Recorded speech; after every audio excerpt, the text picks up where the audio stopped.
Olá, vamos a mais uma aula de língua portuguesa, continuando o nosso módulo 1, aula 3, hoje a partir da página 23 do seu material. Nós vamos tratar de denotação e conotação, elementos da comunicação e funções da linguagem. Então, você sabe que em qualquer texto, logicamente, vai predominar o sentido real das palavras que ali se encontram. Então, quando isso acontece, então nós vamos dizer que ali predominou a denotação. E, às vezes, nós vamos ter também alguma palavra utilizada fora do seu sentido real, que é a conotação.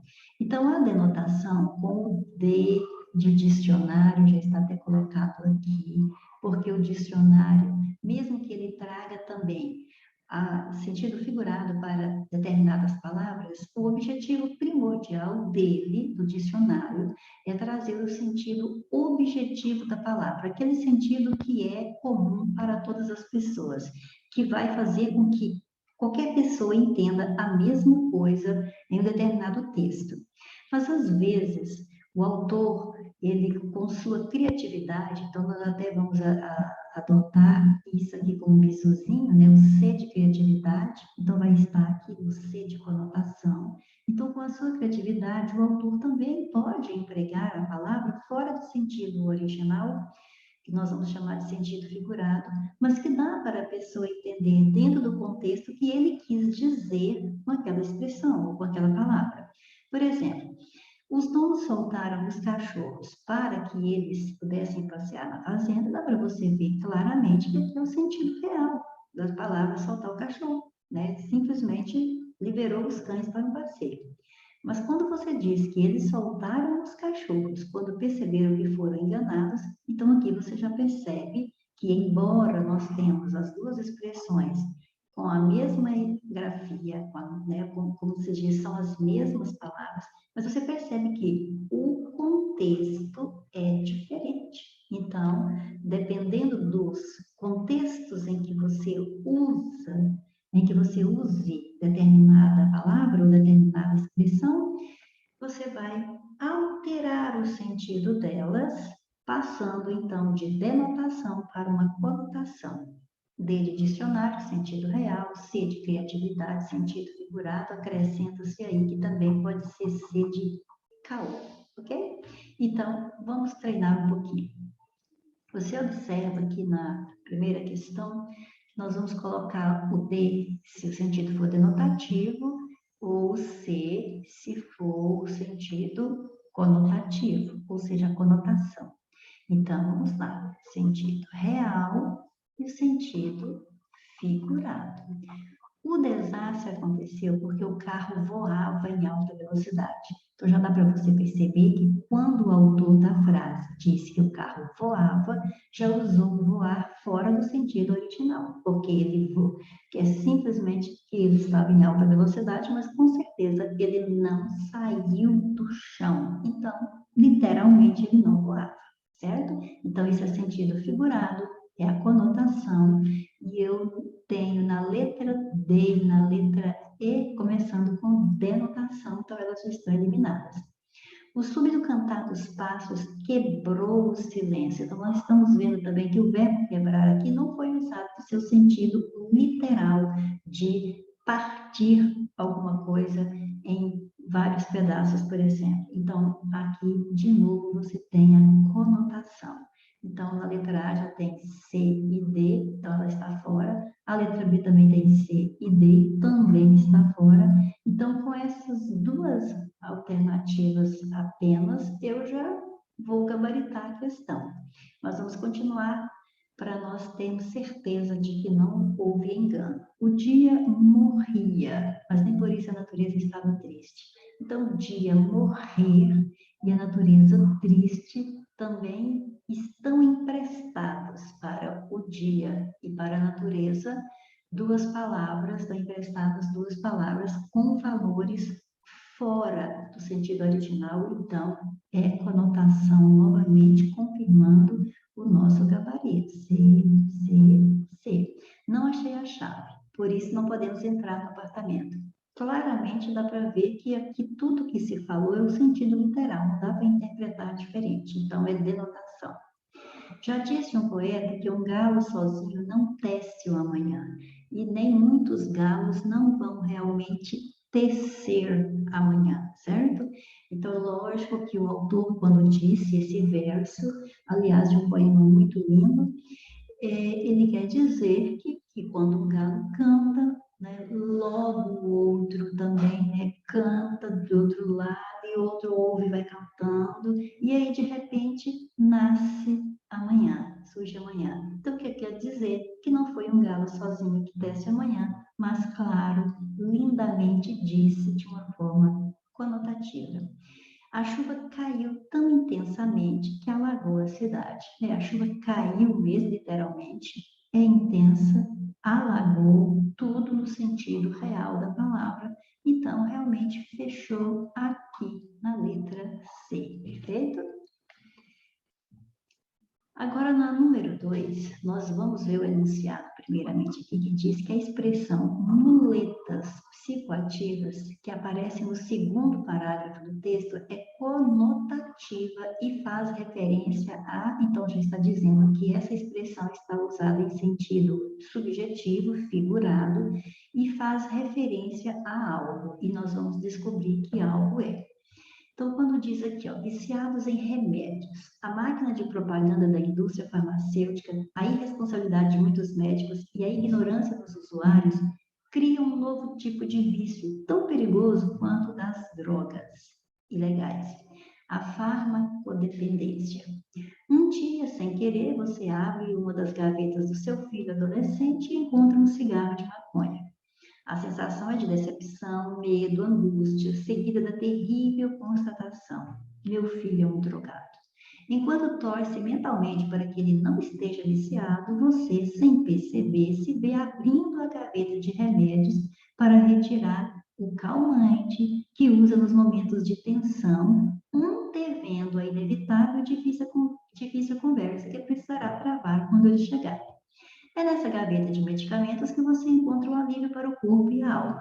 São analgésicos para a dor, ansiolíticos para relaxar, anti-inflamatórios e até mesmo comprimidos de anfetamina, usados para conter o apetite, que tantas vezes você não consegue controlar naturalmente.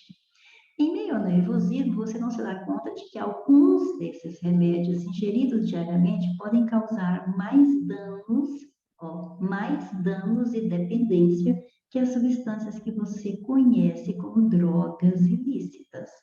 Esteja certo, se um químico fizesse uma análise fria das substâncias encontradas na sua gaveta e na do seu filho, o garoto não seria o único a precisar de uma conversa séria sobre o perigo de se amparar em muletas psicoativas. Então, realmente, não está tratando de muleta, literalmente, aquela que a gente vai usar debaixo dos braços para se amparar, porque não está conseguindo andar normalmente. Então, são amparos, sim, mas psicoativos, então, é conotação e, pelo contexto, vai fazer referência não às difíceis conversas que mães e adolescentes precisam ter com eles, nem às análises feitas por químicos de substâncias ilícitas, às relações conturbadas que os adolescentes costumam ter com eles mesmos, nada a ver, ao uso de drogas lícitas ou ilícitas na tentativa de se sentir melhor. Aí sim, olha só, o perigo de se amparar em muletas psicoativas. Então, quer dizer que todos esses remédios que nós grifamos anteriormente no texto são aquilo que vão ser chamados mais à frente de muletas psicoativas. Então, são drogas lícitas ou ilícitas para, na tentativa de se sentir melhor. É isso aí que são as muletas psicoativas dentro do texto.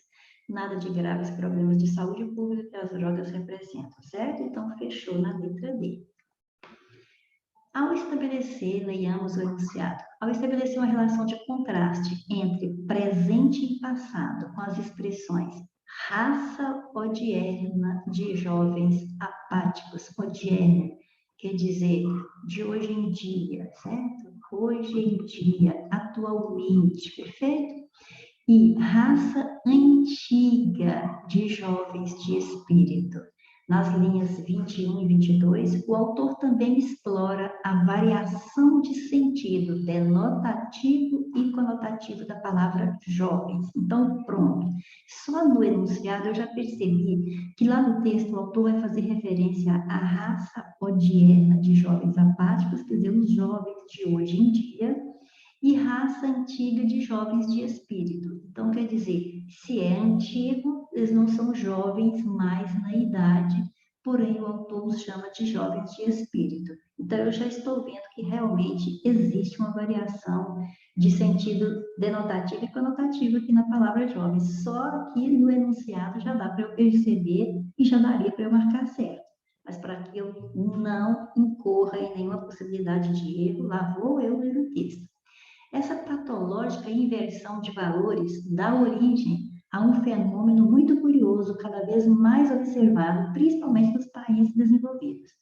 Na Europa rica, surge uma raça odierna de jovens apáticos que entristecem e envelhecem nas casas dos janitores. E há uma raça antiga de jovens de espírito, embora velha de anos, que vai dançar, pratica esportes, viaja, estuda, lê, navega em redes virtuais. Então, pronto. Não precisa nem de eu continuar a ler o texto, só de eu ter analisado bem aqui o enunciado e depois vim aqui no texto e vi perfeitamente que a minha análise aqui estava certa, certinho?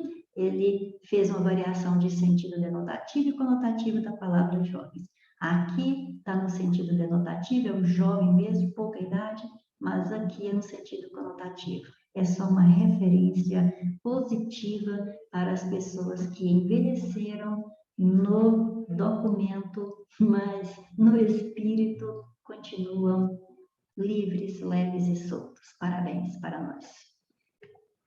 Agora vamos aos elementos da comunicação. Todo ato de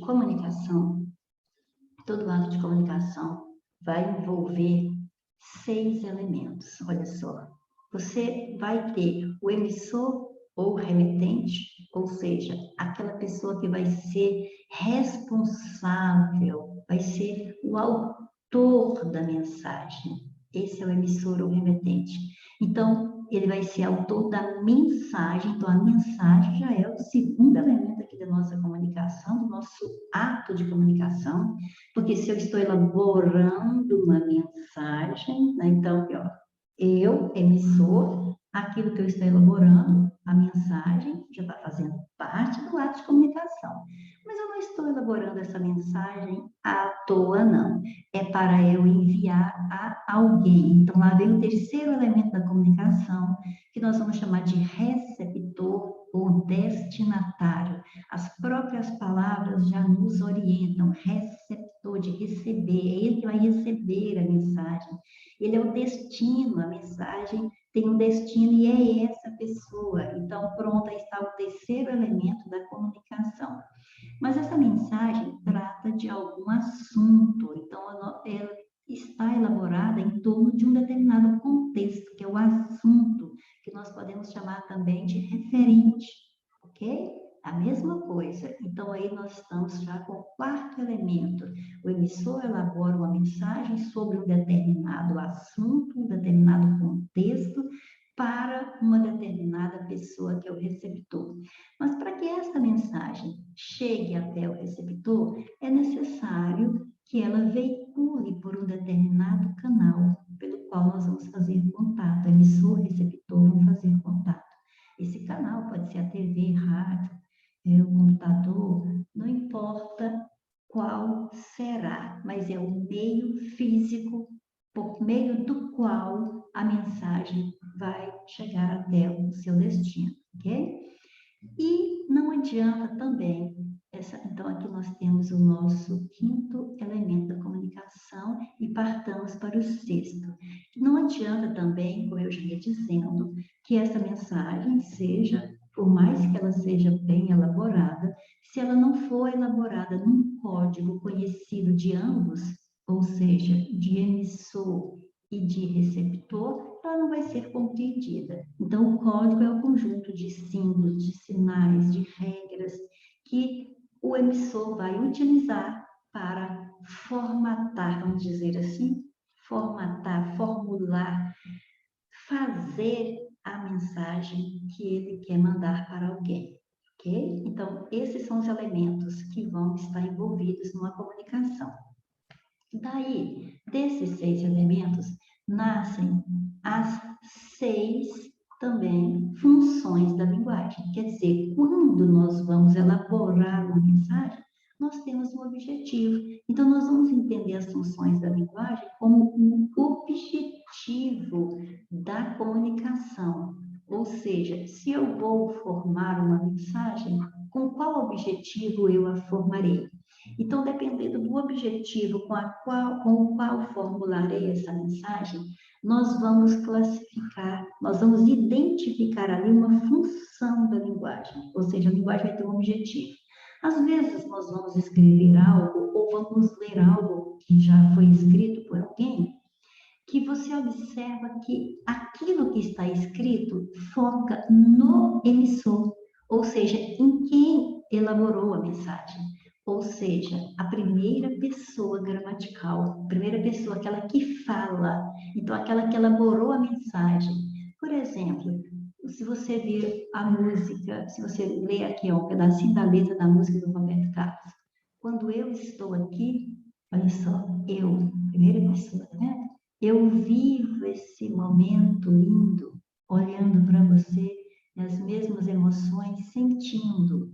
São tantas já vividas, são momentos que eu não esqueci, detalhes de uma vida, histórias que eu contei aqui. Então, você observa que esse trecho já mostra que o que está aqui nesse contexto está focado em quem escreveu, no emissor. Veja a presença de verbos e pronomes na primeira pessoa. Então, isso vai ser comum em diários, em memórias, poemas, depoimentos, entrevistas, autobiografia, música, como aqui é um exemplo. Então, ou seja, vai ser comum você encontrar o foco nesses gêneros textuais que vai ser comum você encontrar o foco na primeira pessoa, ou seja, no emissor. Então, aí nós vamos ter função emotiva da linguagem, certo? A primeira função emotiva, que também nós podemos chamar de emotiva ou expressiva, certo? E vamos para a segunda, função poética. A função poética foca na mensagem. Aqui, é claro que você vai encontrar, principalmente em poemas, mas os poemas não são os únicos gêneros onde nós vamos encontrar a função poética da linguagem, não.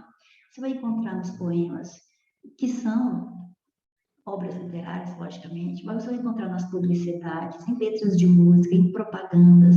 Você vai perceber que tem a função poética da linguagem do texto quando você percebe o foco do autor na mensagem, não se interessando o que está sendo dito, mas como está sendo dito. Então, aqui, ó, o que importa não é o que se diz, mas como se diz. Ou seja, o autor vai buscar uma forma de emocionar, de chamar a atenção, de prender o leitor, não pelo assunto em si, mas pela forma. Você vai sentir prazer em ler aquilo, agradável, vai ser agradável ler. Você, então, está diante da função poética da linguagem, cujo foco é na mensagem.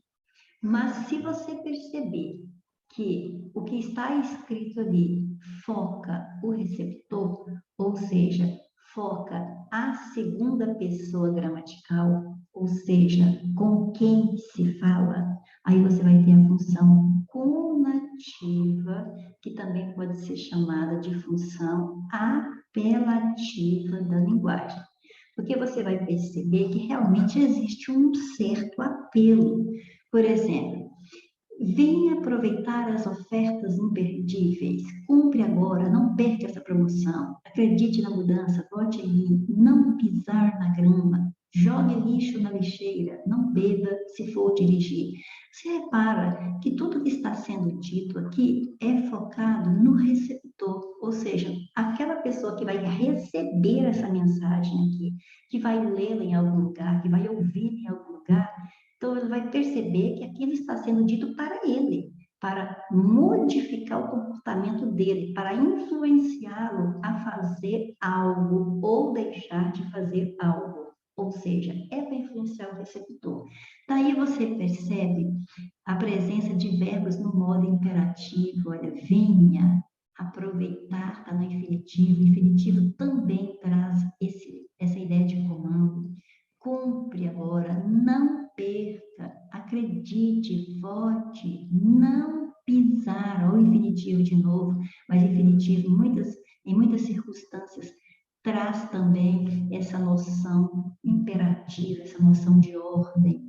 Jogue lixo na lixeira, não beba se for dirigir. Então você vai encontrar esses comandos nas propagandas, nos sermões religiosos, nos horóscopos, nos discursos políticos, nas publicidades, nos livros de autoajuda, etc. Porque quando você ler ou ouvir, você vai ver que a gente tem a impressão que está sendo dito para a gente, beleza, para a gente fazer ou deixar de fazer algo. E não se esqueça de, principalmente, a presença do modo verbal no imperativo, que é o modo da ordem, do conselho, do pedido, certo? Então, é aí que você vai encontrar muita presença da função apelativa ou conativa. Na quarta função, que é a referencial, ela foca no contexto, ou seja, no referente, aquilo que se refere, no assunto, ou seja, de que se fala. Então, nós vamos perceber a presença da terceira pessoa, que é de quem se fala. Isso, por exemplo, uma frase como essa: Rádio de São Paulo é assaltada e crime é transmitido ao vivo. Então, está falando da Rádio de São Paulo, que aconteceu lá. Vietnã ultrapassa Brasil em ranking de exportações no mundo. Falência de gráfica do Enem e crise no MEC causam apreensão. Então, estamos falando da Rádio de São Paulo, do Vietnã e do Brasil, da gráfica do Enem e da crise no MEC. Ou seja, estão falando deles, eles ou elas, terceira pessoa. Então, é a terceira pessoa que é o foco aqui. E é lógico, você percebe o foco também informativo, certo? Que é o objetivo primordial dessa função da linguagem. Então, você vai encontrar a função referencial, que também pode ser chamada de função denotativa, e faz todo sentido, porque denotação é o sentido real da palavra. Se o foco da função referencial é na informação, então você tem a obrigação de fazer uso, na maior parte das vezes, no seu texto, das palavras do sentido objetivo. Eu disse na maior parte das vezes, porque nada impede que, vez ou outra, nós façamos uma certa criatividade com as palavras. Às vezes, colocamos um sentido subjetivo sem comprometer a informação, logicamente, certo? Mas, então, por predominar a denotação nesse texto, ela é também chamada de função denotativa. Você vai encontrar muita função referencial nos textos técnicos, nas notícias, nos artigos científicos, textos religiosos, correspondências comerciais, documentos oficiais, livros didáticos, porque a finalidade principal de textos como esses é a informação. Essa é a finalidade principal. Então, função referencial ou denotativa, foco na informação. Mas nós vamos para a quinta função da linguagem, que vamos chamar de fática. Essa função, ela foca no canal, ou seja, o canal de comunicação. O objetivo dessa função é você elaborar frases que mostram que você busca estabelecer, manter ou mesmo romper o contato. Então, veja bem, quando eu falo bom dia ou boa noite, oi, tudo bem? Não é mesmo? E aí, beleza? Você observa que o objetivo é estabelecer o contato ou manter o contato, já foi estabelecido, e aí a gente vai falando alguma coisa que mantém, que não fica aquela coisa, aquele de gelo, né? Então a gente quebra o gelo para a pessoa ver que você está acompanhando. Ou às vezes você rompe o contato. Boa noite, tchau, até amanhã. Rompeu o contato. Mas então o que é o objetivo ali? Era realmente o canal de comunicação para a pessoa ver que você está acompanhando ou que você vai deixar de acompanhar agora. Então o objetivo é esse, é o canal de comunicação. Então esse tipo de função vai estar presente nas conversas, nas saudações, nos cumprimentos, especificamente nesses momentos que você percebe esses três objetivos aí, ok? E a sexta função da linguagem é a função metalinguística. Essa função, ela está centrada na explicação. Sempre que você perceber que houve uma explicação, você tem a função metalinguística.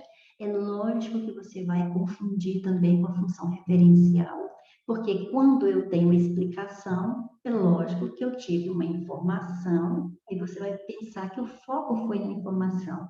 Então, mesmo que você tenha recebido uma informação ali, mas você percebe que quem elaborou aquele texto, aquele trecho, ele quis explicar, esmiuçar alguma coisa para você, então ele focou, foi na função metalinguística. O principal ali foi a função metalinguística. Então, ela foca no código.